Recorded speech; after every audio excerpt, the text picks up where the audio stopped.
On and on डायबा life, मधुमेह रहित जिंदगी की ओर। डायबिटीज के क्षेत्र में एक आविष्कार। आइए इस डायबिटीज को संक्षेप में जान लेते हैं। डायबिटीज मेलाइटिस या मधुमेह एक चयापचयी विकार है जो इंसुलिन स्राव की गड़बड़ी या इंसुलिन प्रक्रिया में गड़बड़ी या फिर दोनों ही वजहों से होता है। डायबिटीज पैनक्रियाज का विकार है। पैनक्रियाज इंसुलिन नामक एक पदार्थ को खून के अंदर रिलीज करता है, जिससे शरीर को ग्रहण किए गए खाद्य पदार्थों में से शर्करा व कार्बोहाइड्रेट्स को ग्रहण करने में मदद मिलती है। डायबिटीज कोई बीमारी नहीं है, बल्कि एक चयापचयी विकार है। किसी व्यक्ति को जब डायबिटीज होता है, तब या तो उसके पैनक्रियाज इंसुलिन बनाते ही नहीं हैं, या फिर अपर्याप्त मात्रा में इंसुलिन बनाते हैं, या फिर इंसुलिन बनता तो है परंतु ठीक तरीके से अपना काम नहीं कर पाता। डायबिटीज से होने वाली कई गंभीर परेशानियां हैं, जैसे हृदय रोग, पैरों में संक्रमण, लैंगिक समस्याएं, अल्जाइमर रोग, स्ट्रोक, मसूड़ों के रोग, सुनने में दिक्कत, स्नायु रोग, घाव का देर से भरना, दृष्टि दोष, किडनी व ब्लैडर फेलियर और गर्भावस्था की पेचीदगी इत्यादि।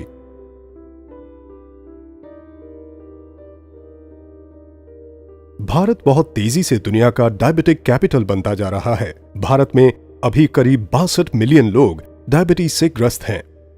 2030 तक ये संख्या 100 मिलियन से भी अधिक हो जाएगी। करीब 35% आबादी को ये पता ही नहीं है कि उन्हें डायबिटीज है। भारत डायबिटीज कैपिटल क्यों है? इसका एक मूल कारण है एशियन इंडियन फेनोटाइप, जिसमें HbA1c का काउंट बढ़ जाता है। एशियन इंडियन फेनोटाइप में BMI कम होने के बावजूद भी कमर का घेरा काफी ज्यादा हो जाता है। पेट का मोटापा, न्यूनतर एडिपोनेक्टिन, उच्च C रिएक्टिव प्रोटीन स्तर इत्यादि की वजह से भारतीयों में इंसुलिन प्रतिरोध बढ़ जाता है। आइए हम इस HbA1c को समझ लेते हैं। जब आप अपने शुगर की जांच कराते हैं, जो उस जांच के वक्त का ही होता है, जबकि HbA1c के जांच में आपको 2-3 महीने के औसत स्तर का पता चलता है। इसे ग्लाइकेटेड हीमोग्लोबिन या A1c भी कहा जाता है। A1c शर्करा युक्त होकर परिवर्तित हो गया एक प्रकार का हीमोग्लोबिन है। जब शरीर शर्करा को प्रोसेस करता है, तब रक्त प्रवाह में मौजूद शर्करा स्वाभाविक रूप से लाल रक्त कण के एक प्रोटीन के साथ जुड़ जाता है। लाल रक्त कण की उम्र करीब 8 से 12 हफ्तों की होती है। इसीलिए HbA1c का मापन इस अवधि के औसत शुगर लेवल को दर्शाता है। बिना डायबिटीज वाले किसी व्यक्ति में ब्लड शुगर लेवल सामान्यतः एक जैसा रहता है, अर्थात खून में मौजूद प्रोटीन में ज्यादा ग्लूकोज संलग्न नहीं होते। HbA1c लेवल अपेक्षाकृत रूप से कम होता है, क्योंकि वे ग्लूकोज को रक्त से बाहर करने में सक्षम होते हैं। लेकिन डायबिटीज ग्रस्त लोगों में शरीर शर्करा को रक्त से बाहर करने में सक्षम नहीं होता है और परिणाम स्वरूप ग्लूकोज खून में ही रह जाता है। जैसे जैसे ब्लड ग्लूकोज का स्तर बढ़ता है, वैसे वैसे लाल रक्त कण में और ज्यादा ग्लूकोज जुड़ते जाते हैं तथा HbA1c का स्तर बढ़ जाता है, जिससे डायबिटीज संबंधी तकलीफ बढ़ने का खतरा होता है। HbA1c को कम करके आप इस खतरे को कम कर सकते हैं। इसीलिए हर 3-4 महीने में या जब आपके डॉक्टर कहें, आपको अपना HbA1c टेस्ट कराना चाहिए। आइए अब ये समझते हैं कि डायबिटीज में आखिर होता क्या है। जब आप कार्बोहाइड्रेट युक्त खाना खाते हैं, तो वो आपके पेट या पाचन तंत्र में ग्लूकोज या शर्करा के रूप में परिवर्तित हो जाता है। हमें अपने आहार में से ग्लूकोज की जरूरत होती है, क्योंकि उससे हमें ऊर्जा मिलती है। चीजें जैसे स्टार्च युक्त आहार, शर्करा युक्त आहार, दूध व डेयरी प्रोडक्ट्स एवं फलों इत्यादि में कार्बोहाइड्रेट होता है। ये ग्लूकोज फिर रक्त प्रवाह में जाता है और शरीर ये सेंस करता है कि ब्लड ग्लूकोज का स्तर बढ़ रहा है। इसकी प्रतिक्रिया में पेट के ठीक नीचे मौजूद एक छोटा सा ग्लैंड, जिसे पैनक्रियाज कहते हैं, इंसुलिन नामक हार्मोन रिलीज करना शुरू कर देता है। इस इंसुलिन की मदद से हम अपने ग्रहित आहार में से ऊर्जा ले पाते हैं। फिर इस ग्लूकोज एवं इंसुलिन को रक्त प्रवाह के जरिए शरीर के हर उस कोशिका तक पहुंचाया जाता है जिसे ऊर्जा के लिए इसकी जरूरत होती है। इसे आसानी से समझने के लिए इन पेशी कोशिकाओं को देखें। इन पेशी कोशिकाओं के पास वो इंसुलिन ही है जिसकी वजह से ग्लूकोज कोशिकाओं के अंदर समाहित हो सकता है ताकि शरीर को ऊर्जा मिल सके। ऐसे समझें कि इंसुलिन इन कोशिकाओं के दरवाजे पर लगे तालों की चाबियां हैं। जब ये चाबी होगी तभी दरवाजे खुलेंगे और ग्लूकोज कोशिकाओं के अंदर जा सकेगा। इस प्रकार ब्लड ग्लूकोज का स्तर नहीं गिरता है, लेकिन लीवर के द्वारा उसमें संचित किए गए अतिरिक्त ग्लूकोज को रिलीज करके इस ब्लड ग्लूकोज लेवल को कभी भी टॉप अप किया जा सकता है। ब्लड ग्लूकोज बार बार बढ़ता है और ज्यादा से ज्यादा इंसुलिन पैदा करता है ताकि वो उन बंद दरवाजों के ताले की चाबी बनकर उस ग्लूकोज को रक्त प्रवाह के जरिए कोशिकाओं के अंदर पहुंचा सके। रक्त शर्करा जब ऑप्टिमम लेवल पर होता है तब शरीर उत्तम रूप से काम करता है, लेकिन जब ब्लड शुगर का लेवल बढ़ जाता है तो शरीर ठीक से काम नहीं कर पाता। सामान्यतः हमारे शरीर के अंदर ही एक साइकिल होता है जो शरीर में इंसुलिन एवं ग्लूकोज स्तर को संतुलित करता है, और ये संतुलन निर्भर करता है हमारे आहार, पैनक्रियाज एवं लिवर पर। कुछ लोगों में जब यह सिस्टम ठीक से काम नहीं करता है तब उसे डायबिटीज कहते हैं। डायबिटीज मुख्यतः 3 प्रकार के होते हैं: टाइप 1, टाइप 2 एवं GDM। आइए जानते हैं टाइप 1 के बारे में। डायबिटीज में शरीर में इंसुलिन का निर्माण ही नहीं होता है। ये एक ऑटो इम्यून रिस्पॉन्स की वजह से होता है जिसमें कि पैनक्रियाज के अंदर की इंसुलिन निर्माण करने वाली कोशिकाओं को शरीर ने नष्ट कर दिया है। अभी तक ये नहीं पता लगाया जा सका है कि ये कुछ लोगों में क्यों होता है और अन्य लोगों में क्यों नहीं होता। कुल डायबिटीज की आबादी का करीब 10% टाइप 1 डायबिटीज होता है। ज्यादा करके ये 40 साल से कम की उम्र में ही हो जाता है और बचपन में होने वाली डायबिटीज का ये एक मुख्य प्रकार है। आइए अब बात करते हैं टाइप 2 डायबिटीज की। डायबिटीज मधुमेह पीड़ितों की कुल आबादी का करीब 90% होता है। पाश्चात्य देशों एवं गोरे लोगों में ये 40 साल की उम्र के बाद होता है, जबकि एशियन एवं भारतीय मूल के लोगों में ये 25 साल की उम्र के बाद हो सकता है। टाइप 2 डायबिटीज थोड़ा जटिल है क्योंकि इसमें अनेक प्रक्रियाएं जिम्मेदार हैं।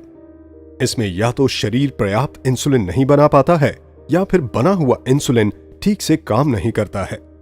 ये शरीर का वजन अधिक होने से भी हो सकता है। चर्बी की वृद्धि की वजह से इंसुलिन अपना कार्य सही तरीके से नहीं कर पाता, लेकिन ये सही वजन वाले लोगों को भी हो सकता है। टाइप 2 डायबिटीज में कार्बोहाइड्रेट युक्त आहार पेट एवं पाचन तंत्र में सामान्य रूप से ही ग्लूकोज में परिवर्तित होता है। फिर वो ग्लूकोज रक्त प्रवाह में जाता है। पैनक्रियाज इंसुलिन का निर्माण शुरू कर देता है जो ग्लूकोज के साथ रक्त प्रवाह के जरिए शरीर के उन सभी कोशिकाओं तक प्रवाहित होता है जिन्हें ऊर्जा के लिए ग्लूकोज की जरूरत होती है। परंतु यहां ग्लूकोज किसी भी तरीके से कोशिकाओं में प्रवेश नहीं कर पाता है क्योंकि उनके दरवाजों के ताले चर्बी जमा हो जाने की वजह से अवरुद्ध हो जाते हैं। अर्थात इंसुलिन भी उन कोशिकाओं के दरवाजों को ठीक से खोल नहीं पाता और इस वजह से शरीर में शुगर लेवल बढ़ता जाता है। इसके प्रतिक्रिया में पैनक्रियाज और ज्यादा इंसुलिन का निर्माण करता है, अतः रक्त शर्करा का स्तर बढ़ने लगता है और इंसुलिन का स्तर भी बढ़ता जाता है। ये स्थिति और भी ज्यादा जटिल हो जाती है जब ऊर्जा के लिए व्याकुल कोशिकाएं लिवर को इमरजेंसी सिग्नल भेजने लगती हैं ताकि लिवर अपने संग्रहित ग्लूकोज को रिलीज करे। इस प्रकार ब्लड शुगर का स्तर और भी बढ़ता है और पैनक्रियाज और ज्यादा इंसुलिन बनाती रहती हैं। पैनक्रियाज ये काम तब तक करती रहती हैं जब तक वो थक ना जाएं, और ऐसे में अंततः वो क्षतिग्रस्त हो जाती हैं।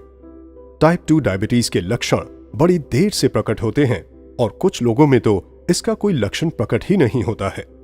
यही कारण है कि टाइप 2 डायबिटीज से ग्रस्त लोग 10 साल तक भी बिना किसी लक्षण के हो सकते हैं।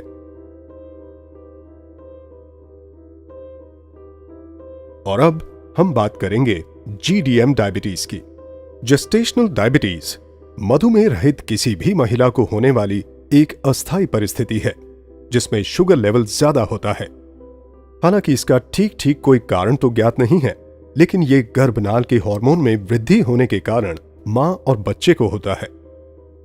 डायबिटीज से पीड़ित लोगों में ग्लूकोज उनके शरीर की कोशिकाओं में प्रवेश ही नहीं कर पाता, अतः ब्लड ग्लूकोज का स्तर बढ़ता ही जाता है। शरीर प्रतिरक्षा के तौर पर किडनी के जरिए इस ग्लूकोज के स्तर को कम करने की कोशिश करता है या फिर छुटकारा पाना चाहता है, और यही कारण है कि डायबिटीज वाले लोग बार बार पेशाब करने जाते हैं, क्योंकि किडनी खून के बाद ग्लूकोज को फिल्टर करती है और इसमें बहुत सारा पानी लेती है, जिसके कारण डायबिटीज वाले लोगों को बार बार प्यास लगती है। उनके पेशाब में बहुत सारा ग्लूकोज होता है, जिससे बैक्टीरिया को पनपने के लिए अनुकूल परिवेश मिलता है। इसीलिए अक्सर ऐसे में योनि संक्रमण व खुजलाहट होती है। इसी प्रकार रक्त में भी ग्लूकोज की मात्रा काफी अधिक होती है, जिसकी वजह से ताजे जख्मों पर सामान्य से ज्यादा बैक्टीरिया पैदा होते हैं और जख्म भरने में देरी होती है। ग्लूकोज आंखों के आगे लेंस में भी जमा हो सकता है, जिससे लेंस के अंदर का तरल धूमिल हो जाता है। इसकी वजह से डायबिटीज ग्रस्त कुछ लोगों को धुंधला दिखाई देता है, क्योंकि ग्लूकोज शरीर की कोशिकाओं में पहुंच ही नहीं पाता, जिससे कि शरीर को ऊर्जा नहीं मिल पाती है और परिणाम स्वरूप डायबिटीज वाले लोगों को ज्यादा थकान महसूस होती है और वो अपने दैनिक कार्यों को करने में भी असमर्थ महसूस करते हैं। लेकिन वहीं दूसरी ओर शरीर को काम करने के लिए ऊर्जा की निरंतर जरूरत होती है। ऐसी स्थिति में ऊर्जा पाने के लिए शरीर अपने अंदर संग्रहित वसा को तोड़ना शुरू कर देता है, और यही कारण है कि डायबिटीज में शरीर का वजन कम होने लगता है। इस प्रकार डायबिटीज के मुख्य लक्षणों पर एक नजर डालें तो वो हैं बार बार पेशाब के लिए जाना, ज्यादा प्यास लगना, योनि संक्रमण एवं खुजलाहट, जख्म का देर से भरना, धुंधली दृष्टि होना, थकान महसूस करना एवं वजन में कमी होना। डायबालाइफ डायबिटीज केयर के क्षेत्र में एक आविष्कार है। डायबालाइफ लहसुन के अंदर मौजूद स्टेबलाइज्ड एलिसिन पर आधारित है। लहसुन को एक चमत्कारी औषधि के रूप में जाना जाता है। लहसुन का इस्तेमाल प्राचीन काल से होता रहा है और ये इलाज एवं रक्षा के लिए इस्तेमाल किए जाने वाले पौधों में से है, जिसका लिखित प्रमाण है। लहसुन प्राचीनतम उगाए जाने वाले पौधों में से एक है, जिसे 5000 से भी ज्यादा वर्षों से उगाया जा रहा है। सभ्यता की शुरुआत से ही लहसुन का प्रयोग होता रहा है, चाहे वो मिस्र का पिरामिड हो या प्राचीनतम मंदिर। मजे की बात तो ये है कि वैसी सभ्यताएं जो कभी एक दूसरे के संपर्क में नहीं आई, फिर भी उन्होंने लहसुन का प्रयोग अपने उपचार व चिकित्सा में किया। मिस्र, रोम, चीन, भारत के प्राचीन मेडिकल की पुस्तकों में लहसुन के औषधीय गुणों का विवरण है। हजारों वर्षों से विश्व भर में लोग लहसुन को स्वास्थ्य लाभ के लिए उपयोग कर रहे हैं। प्राचीन काल से ही लहसुन को हर मर्ज की दवा माना गया है। कहा गया है कि इससे साधारण सर्दी फ्लू से लेकर प्लेग तक में फायदा हो सकता है। लहसुन डायबिटीज पर नियंत्रण करने में मदद करता है। लहसुन में पाया जाने वाला एलिसिन HbA1c को नियंत्रित करने में बेहद कारगर है, जो कि डायबिटीज कंट्रोल के लिए बेहद अहम है। ये ग्लूकोज टॉलरेंस को सामान्य स्तर में रखने में मदद करता है। लहसुन एंटीबैक्टीरियल, एंटीवायरल एवं एंटी फंगल है। शोधों से ये प्रमाणित हुआ है कि खून में पाया जाने वाला लाल रक्त कण लहसुन के यौगिकों को प्रोसेस करके उन्हें हाइड्रोजन सल्फाइड में बदल देता है, जो रक्त धमनियों को रिलैक्स करता है तथा रक्त प्रवाह को बढ़ाता है। बावजूद इन सब के कच्चे लहसुन की अपनी खामियां हैं। कच्चा लहसुन पेट के एसिड से नष्ट हो जाता है।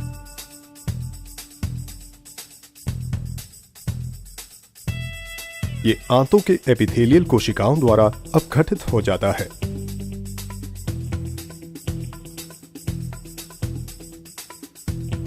ये शरीर के पीएच से प्रभावित होता है। ये बदबू एवं मुख दुर्गंध देता है।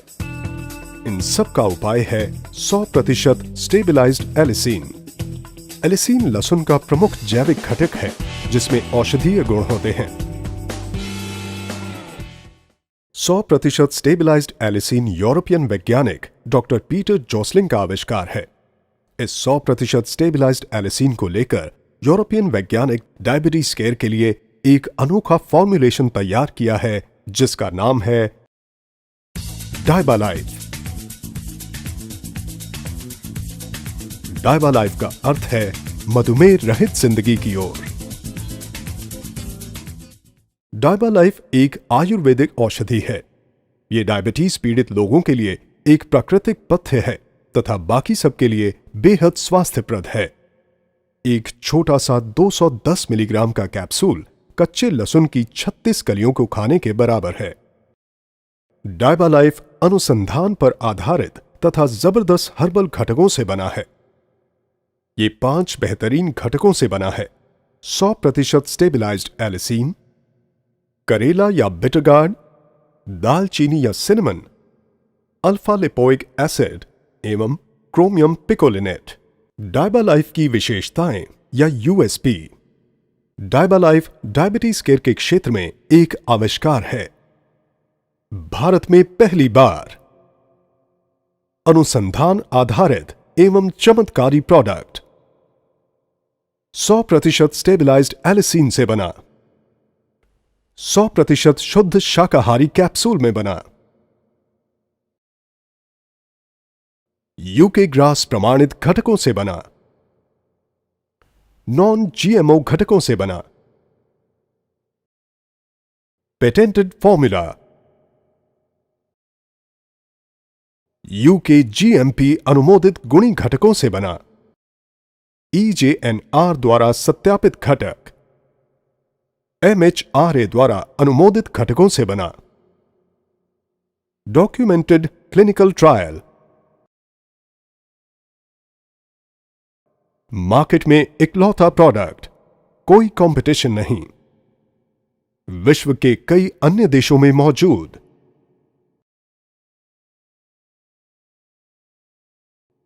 पूरी तरह से प्राकृतिक, कोई दुष्परिणाम नहीं। डायबालाइफ डायबिटीज के लिए खास तौर पर बनाया गया हमारा पहला फॉर्मूला है। इसके अंदर अनेक घटक हैं, लेकिन एलिसिन स्पष्टतः मुख्य घटक है जो टाइप 1 एवं टाइप 2 डायबिटीज में बेहद प्रभावी है। HbA1c को नियंत्रित करने में एलिसिन बेहद कारगर है। HbA1c हीमोग्लोबिन के साथ जोड़ने वाले ग्लूकोज का मापन है जो डायबिटीज कंट्रोल के लिए बिल्कुल अहम है। डायबालाइफ में मौजूद दूसरे अन्य घटक भी बेहद फायदेमंद हैं जो शरीर में इंसुलिन प्रतिरोध को कम करने में मदद करते हैं तथा ग्लूकोज टॉलरेंस की सामान्य स्थिति को सुनिश्चित करते हैं। डायबालाइफ का उद्देश्य प्री डायबिटिक लोगों को डायबिटीज से बचाना है। डायबालाइफ पाचन प्रक्रिया में से ज्यादा न्यूट्रिएंट व विटामिन अवशोषित कराता है तथा इंसुलिन प्रतिरोध को कम करता है जिससे कि प्री डायबिटिक स्थिति में कमी आती है।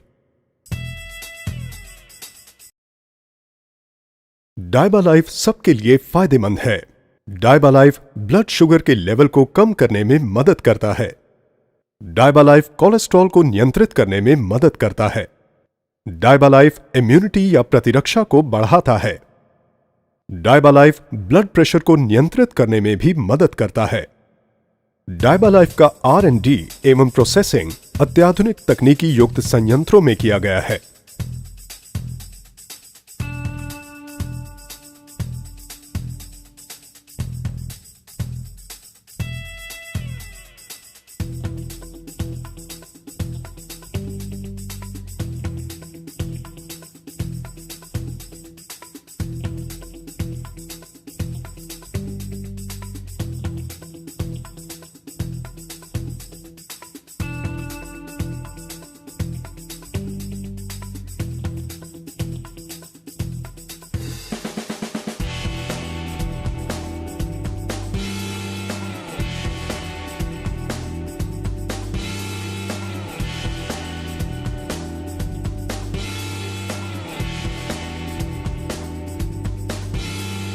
डायबालाइफ, मधुमेह रहित जिंदगी की ओर।